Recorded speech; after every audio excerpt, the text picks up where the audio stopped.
بسم اللہ الرحمن الرحیم۔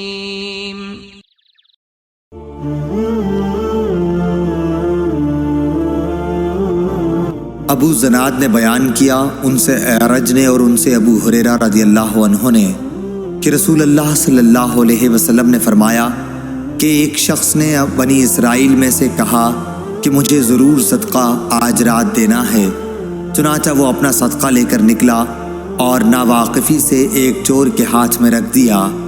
صبح ہوئی تو لوگوں نے کہنا شروع کیا کہ آج رات کسی نے چور کو صدقہ دے دیا۔ اس شخص نے کہا کہ اے اللہ، تمام تعریف تیرے ہی لیے ہے، آج رات میں پھر ضرور صدقہ کروں گا۔ چنانچہ وہ دوبارہ صدقہ لے کر نکلا اور اس مرتبہ ایک فاحشہ کے ہاتھ میں دے آیا۔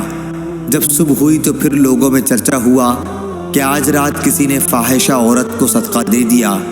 اس شخص نے کہا اے اللہ، تمام تعریف تیرے ہی لیے ہے، میں زانیہ کو اپنا صدقہ دے آیا، اچھا آج رات پھر ضرور صدقہ نکالوں گا۔ چنانچہ اپنا صدقہ لیے ہوئے وہ پھر نکلا اور اس مرتبہ ایک مالدار کے ہاتھ پر رکھ دیا۔ صبح ہوئی تو لوگوں کی زبان پر ذکر تھا کہ ایک مالدار کو کسی نے صدقہ دے دیا ہے۔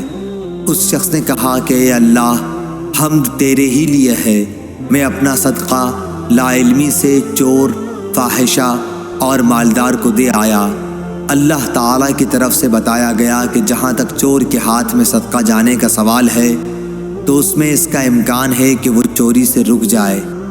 اسی طرح فاحشہ کو صدقے کا مال مل جانے پر اس کا امکان ہے کہ وہ زنا سے رک جائے، اور مالدار کے ہاتھ میں پڑ جانے کا یہ فائدہ ہے کہ اسے عبرت ہو، اور پھر جو اللہ عز و جل نے اسے دیا ہے وہ خرچ کرے۔